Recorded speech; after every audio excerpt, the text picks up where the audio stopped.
İndiyənə kimi heç nebulalar haqqında eşitmişik. Əgər indi ətraflı məlumat verəsə olsam, çox vaxt alacağından qısa məlumat verib qalanını özünüzə buraxıram. Nebulalar kosmosda olan çox böyük qaz və toz buludlarıdır. Həmin bu nebulalar fərqli yollarla ortaya çıxardılır. Məsələn, birinə örnək verim. Enerjisi bitən bir ulduz partlayır və həmin bu partlayışa supernova deyilir. Bu partlayışdan sonra partlayan ulduzun ətrafa yaydığı qaz və toz buludları və ya qalıntıları nebulaların ortaya çıxmasına səbəb olur. Bəs bunları anlatmağımın səbəbi nədir? 1960-cı ildə astronom olaraq bilinən John Flamsteed digər nebulalardan çox fərqli olan bir nebula kəşf edir. Qıpqırmızı və gülə bənzədiyinə görə adını Rosetta Nebula, yəni tərcüməsi gülə bənzəyən qaz buludu qoyur. İndi əgər Rahman surəsi 37-ci ayəyə baxsaq, göy yarılıb, yanıb, qızaran yağ kimi qıpqırmızı gül halına gəldiyi zaman deyə bir cümlə işlədilir. Vardətən qıpqırmızı gül.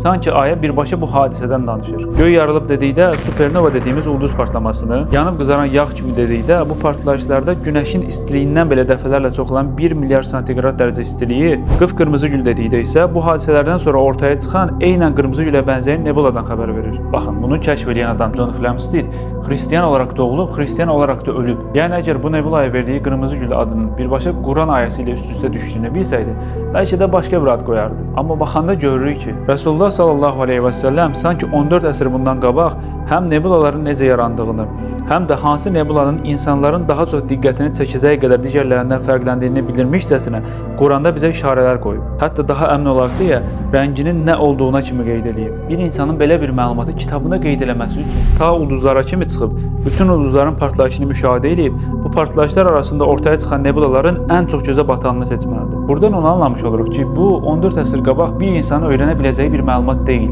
Belə bir məlumatı bildirmək ancaq bütün kainatın sahibi və yaratdığı hər şey elmində olan Allahın göndərdiyi elçinə vəhy etməsi ilə ola bilər.